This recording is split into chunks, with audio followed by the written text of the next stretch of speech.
Сәлеметсіздер ме балалар? Бүгін математика 71-ші сабақты бастаймыз. Бүгінгі сабақта көбейтудің үлестірімділік қасиеті есептер шығаруды үйренетін боламыз. Және 1 мен 8-ші есептерді бірге шығарамыз. Бірінші есеп есептеп шығарамыз. Бұл жерде ортасында 3 саны берілген, соған көбейтіп шығамыз. 3-ті 60-ға көбейтеміз, 3-ті 70-ге көбейтеміз, 3-ті 40-ға көбейтеміз, 90-ға көбейтеміз, 50-ге көбейтеміз және 80-ге көбейтеміз. 60-ты 3-ке көбейтсек, 6-ны 3-ке көбейтеміз, 18 болады. Міне мына 0-ды әкеліп жазамыз, 180 саны шығады. Келесі 70 көбейту 3, 7-ні 3-ке көбейтеміз, 21, 0-ды әкеліп жазамыз, 210 саны шығады. 40-ты 3-ке көбейтсек, 4-ті 3-ке көбейтеміз, 12, міне мына 0-ды әкеліп жазып қоямыз, 120 болады. 90-ды көбейтеміз 3-ке, 9-ді 3-ке көбейтсек бізде 27, 0-ды әкеліп жазамыз, 270 саны шығады. 5-ті 3-ке көбейтсек 15, мына 0-ды әкеліп жазамыз, 150 саны шығады. 8-ді 3-ке көбейтсек 24, міне мына 0-ды әкеліп жазамыз, 240 саны шығады. 7-ні 4-ке көбейтеміз, 28, мына 0-ды әкеліп жазамыз, 280 саны шығады. 4-ті 4-ке көбейтсек 16, мына 0-ды әкеліп жазамыз, 160 саны шығады. 9-ді 4-ке көбейтсек 36, 1 0-ды әкеліп жазамыз, 360 саны шығады. 5-ті 4-ке көбейтсек 20, 50-дің артындағы 50-дің 1 0-ын әкеліп жазамыз, 200 саны шығады. 8-ді 4-ке көбейтеміз, бізде 32 шығады. 8-дің артындағы 0-ды әкеп жазамыз, 320 шықты. 6-ды 4-ке көбейтсек, бізде 24, 1 0-ды әкеп қоямыз, 240 болады. Мына жерде де дәл солай. 7-ні 5-ке көбейтеміз, 35, 1 0-ды әкелеміз, 350. 4-ті 5-ке көбейтсек 20, 1 0-ды жазамыз, 200 шығады. 9-ды 5-ке көбейтеміз, 90, 1 0-ды әкеліп жазамыз, 450 саны шықты. 5-ті 5-ке көбейтеміз, 25, 5-дің артындағы 0-ды жазамыз, 250 шықты. 8-ді 5-ке көбейтеміз, 40, мына 1 0-ды әкеліп жазамыз, 400 болды. 6-ны 5-ке көбейтсек 30, міне 1 0-ды жазамыз, 300 шығады.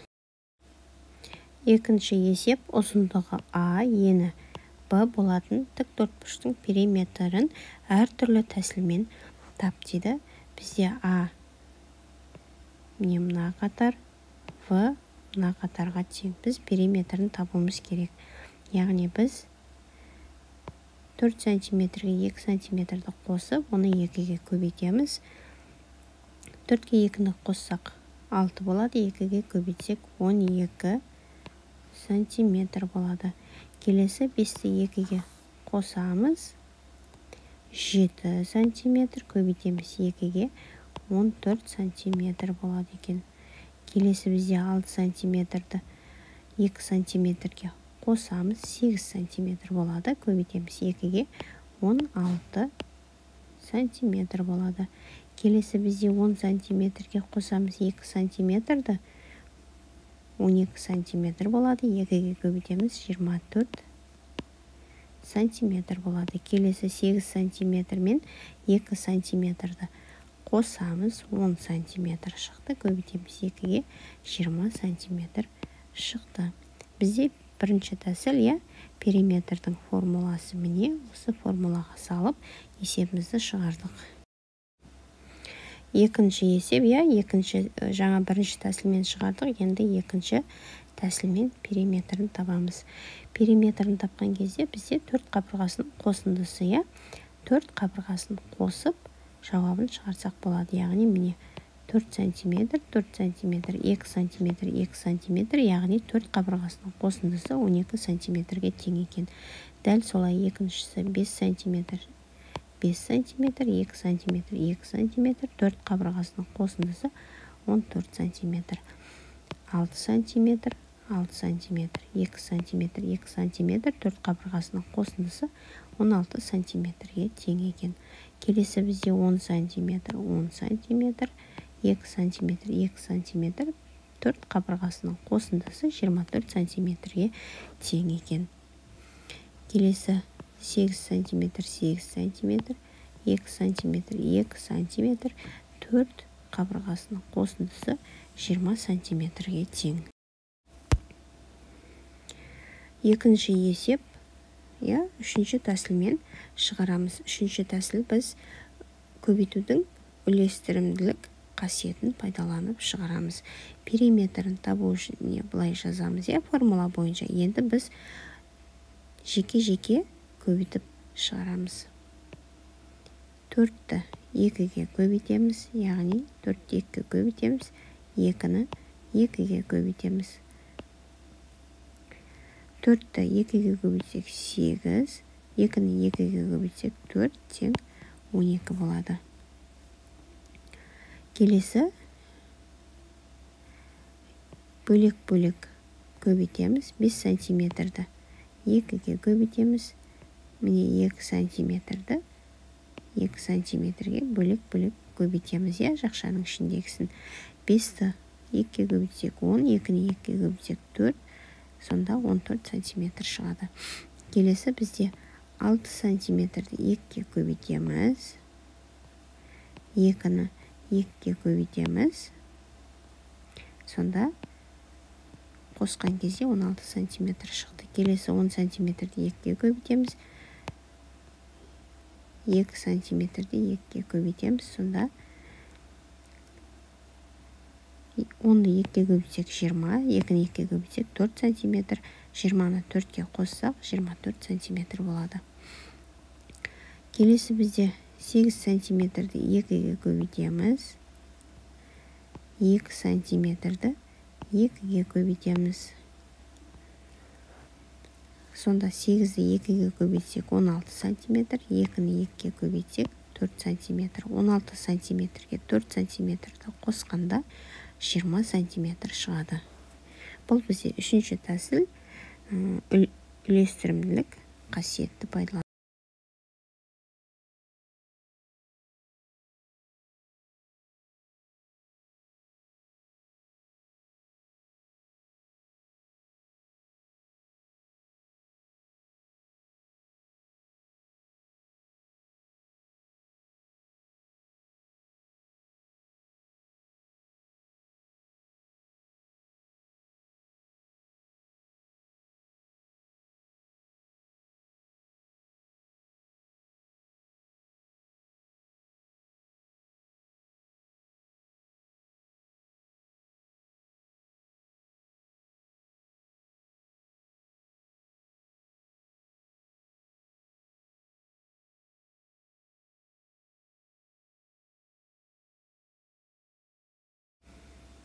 Төртінші есеп, есепті шығар. Гүл өсірушіде 80 таушымылдықтың 240 раушангүлдің көшеті болды. Ол әр жәшікте 40 түптен бөліп салды. Оған қанша жәшік қажет? Жазамыз, таушымылдық 80 түп, раушангүл 200 түп. Енді бұлардың барлығы қанша түп екенін табуымыз керек. Және қанша жәшік екенін табуымыз керек. Әр жәшікте 40 түптен бар екен. Бізде қанша гүл табамыз? 240-қа 80 қосамыз, 320. Енді біз әр жәшікте 40 түптен бар. Қанша жәшік екенін табуымыз керек. Бізде қарайық, сонда бізде әр жәшікте 40 түптен бар. 40, 40, 40, 40, 40, 40, 40, 40 түптен бар екен. Яғни бұлардың барлығы бізде 320 көшетті береді екен. 320 көшет бізде барлығы. Яғни 320-ны 40-қа бөлсек, бізде 8 жәшік бар екен. Жауабы 8 жәшік қажет. Бесінші есеп: фигуралардың қабырғаларының ұзындығын өлше. Олардың ауданы мен периметрін тап. Бізде тіктөртбұрыш берілген, яғни ұзындығы 4 сантиметр, ені 2 сантиметр екен. Біз енді осының ауданын табуымыз керек және периметрін табуымыз керек. Ауданның формуласы S тең А көбейту В, периметрдің формуласы А қосу В көбейту 2. Ауданын табу үшін 4-ті 2-ге көбейтеміз, 8 сантиметр квадрат. Ал периметрін табу үшін 4-ті 2-ге қосамыз, бірінші жақшаның ішіндегіні орындаймыз, 6 болады. Екінші көбейту 6-ны 2-ге көбейткен кезде 12 сантиметр екен периметрі. Ал екінші суретке қарайтын болсақ, бұл төртбұрыштың ұзындығы 1 сантиметр, ені 4 сантиметр екен. Енді біз ауданын табу үшін А-ны В-ға көбейтеміз. Сонда 1-ді 4-ге көбейтеміз, 4 сантиметр квадрат екен ауданы. Ал периметрін табатын болсақ, бірінші жақшаның ішін орындаймыз. 1 сантиметрге 4 сантиметрді қоссақ 5 сантиметр, 2-ге көбейтеміз, 10 сантиметр болады. Келесі бізде 3 сантиметр, яғни бізде тең қабырғалы шаршы, бізде А тең 3 сантиметрге, яғни бір қабырғасы 3 сантиметр болғандықтан бұның барлық қабырғасы тең болады. Біз ауданын табу үшін 3 сантиметрді 3 сантиметрге көбейтеміз, сонда 9 сантиметр квадрат шығады. Периметрін табу үшін 4 қабырғасын, яғни 4-ті А-ға көбейтеміз, яғни 4-ті 3-ке көбейтеміз. А-ның мәні 3 сантиметрге тең. 4-ті 3-ке көбейтсек, бізде 12 сантиметр шығады. Алтыншы есеп: амалдардың орындалу ретін анықта, өрнектерді баған түрінде есепте. Бізде берілген өрнектің орындалу ретін анықтаймыз, яғни бірінші жақшаның ішін орындаймыз, қосу амалын, екінші жақшаның сыртындағы азайту амалын орындаймыз. Сосын баған түрінде есептеп тексереміз. 446 қосу 254 бізде 700 шықты. 1000-нан 700-ді азайтқан кезде 300. Мен жерде 1-0 қалып қойыпты, кешірім сұраймын, 300 шығады екен. Келесі 272 қосу 326 бірінші жақшаның ішін орындаймыз. Келесі азайту амалын орындаймыз. 272 қосу 326 бізде 598 шықты. 598-ден азайтамыз 198-ді, 400 саны шықты. Келесі бізде 700 азайту, жақшаның іші 89 қосу 71 қосу 18, бірінші жақшаның ішінде қосу, екінші қосу, үшінші азайту амалын орындаймыз. 89-ға 71-ді қоссақ 160, 160-ға 18-ді қоссақ 178, 700-ден 178-ді азайтсақ 522 болады екен. Келесі 998 азайту, жақшаның ішінде 652 қосу 197, бірінші қосу амалын орындаймыз, екінші жақшаның сыртындағы азайту амалын орындаймыз. Жақшаның ішін орындаған кезде бізде 652 қосу 197, 849 шықты. Енді 998-ден 849-ды азайтамыз, 149 саны шықты. Келесі 700 азайту, жақшаның ішінде 35 қосу 65 қосу 98 жақша жабылған. Біз енді орындалу ретін анықтайық. Бірінші қосу амалы. Екінші қосу амалы жақшаның іші. Енді сыртындағы азайту амалын үшінші орындайды екенбіз. 35-ке 65-ті қоссақ 100, 100-ге 98-ті қоссақ 198, 702-ден азайтамыз 198-ді, 504 шығады. 89 қосу жақшаның ішіне 908 азайту 765. Біз бірінші жақшаның ішін орындаймыз, екінші жақшаның сыртындағы қосу амалын орындаймыз. 908 азайту 765, 143 шығады. 89-ға 143 санын қоссақ 232 саны шығады. Жетінші есептің А нұсқасы мүмкін болатын тәсілдердің бірімен есепте. Бізде 5 көбейту жақшаның ішіне 20 грамм қосу 80 грамм. Бірінші жақшаның ішін орындаймыз, екінші жақшаның сыртын орындаймыз. 20-ға 80-ді қоссақ 100, көбейтеміз 5-ке 500 грамм шығады. Келесі 2 көбейту жақшаның ішінде бірінші орындаймыз, екінші сыртындағы орындаймыз. Жақшаның ішін орындаған кезде бізде 30 қосу 20, 50 шықты, көбейтеміз 2-ге 100 грамм шықты. Келесі жақшаның ішіне 50 литр қосылған 10 литр, жақша жабылған, көбейту 8. Бірінші жақшаның ішінде қосу амалын орындаймыз, екінші көбейту амалын орындаймыз. 50-ге 10-ды қоссақ 60, көбейтеміз 8-ге 480 саны шықты.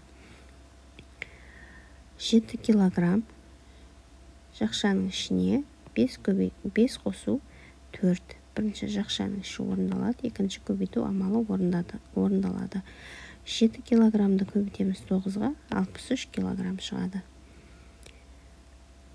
Жақшаның ішіне 7 метр қосу 2 метр, көбейтеміз 30-ға. Бірінші жақшаның іші орындалады, екінші көбейту амалы орындалады. 7-ні қосамыз 2-ге 9 метр, 30-ға көбейтсек 270 метр. Келесі 100 көбейту 8 миллиметр, қосу 1 миллиметр жақшаның ішінде. Бірінші жақшаның іші орындалады, екінші сыртындағы көбейту амалы орындалады. Бұл жерде 100 көбейту 9 миллиметр, жақшаның іші 9 болады. 100-ді 9-ға көбейтсек 900 миллиметр. Келесі жақшаның ішінде 40 сантиметр, қосу 10 сантиметр жақша жабылған, көбейту 6. Бірінші жақшаның іші орындалады, екінші көбейту амалы орындалады. 40-ті 10-ға қоссақ 50 сантиметр, көбейтеміз 6-ға 300 сантиметр болады. Келесі 8 метр көбейту жақшаның ішіне 40 қосу 30 сантиметр. Енді біз 8 метрді жазамыз. 40-қа 30-ды қоссақ 70. 8-ге 7-ні көбейтсек 56. 7-нің артындағы 0-ді қоямыз. 560 метр болады. Келесі бізде 70 миллиметр қосу 30 миллиметр жақшаның ішінде көбейту 2. Бірінші жақшаның іші орындалады, екінші көбейту амалы орындалады. Тең жақшаның ішінде 70 миллиметр қосу 30 миллиметр бізде 100 миллиметр болды. Көбейтеміз 2-ге 200 миллиметр болды. Немесе үйлестірімділік қасиетті пайдаланып шығарсақ болады. Мысалы, біреуін көреге мына жерден ары қарай жалғастырайық. Тең, яғни 5-ті 20-ға көбейтеміз. 5-ті 80-ге көбейтеміз.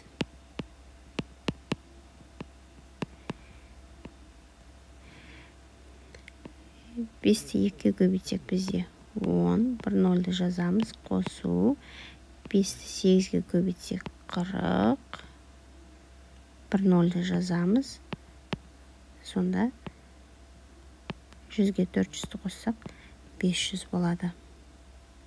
Тағы да біреуін көреге мына жерден ары қарай жалғастырамыз. Үйлестірімділік тәсілімен 2-ні 30-ға көбейтеміз. 2 көбейту 30 қосамыз. 2-ні 20-ға көбейтеміз. 2-ні 30-ға көбейтсек бізде 60 қосу. 2-ні 20-ға көбейтсек 40 болады. 60-ты 40-қа қоссақ 100 грамм. Осылай шығарсақ болады. 7-ші есептің ә нұсқасына қарайық. Өрнектердің бірімен есеп құрастырып көр дейді. Біз 50 литр, 10 литр және 8 дегенді пайдалана отырып есеп шығарамыз. Шие шырыны 50 литрден, алма шырыны 10 литрден. Яғни бұл екеуі бір жәшікте. Бізде 8 жәшік бар. Бір жәшікте қанша литр екенін табу үшін 50-ге 40 литрді қосамыз. Және оны 8 жәшікке көбейтеміз. Сонда бізде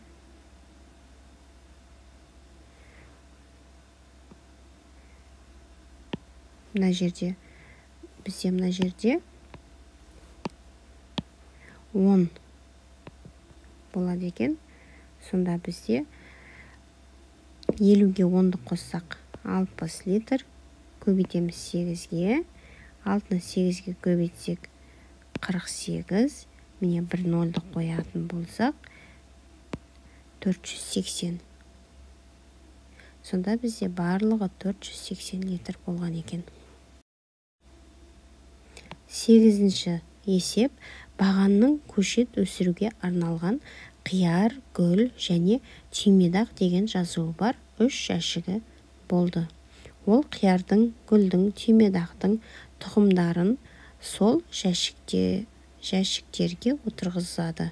Бірақ олардың жазулары дұрыс емес болып шықты. Түймедақ деген жазуы бар жәшіктен не өсіп шығуы мүмкін? Яғни біріншісі қияр деген жазуы қате болған жағдайда бұл жерде гүл немесе түймедақ болуы мүмкін. Келесі жәшікте гүл деген қате болған жағдайда бізде қияр немесе түймедақ. Ал 3-ші жәшікте түймедақ деген жазуы бар жәшікте қате болған жағдайда гүл немесе қияр өсіп шығуы мүмкін. Жауабы түймедақ деген жәшіктен гүл немесе қияр шығуы мүмкін. Осымен сабағымыз бітті. Сау болыңыздар. Видеоға лайк басып, каналыма тіркеліп, қоңырауша белгісін басуды ұмытпаңыздар. Күнделікті тапсырмаларды бірге орындайық.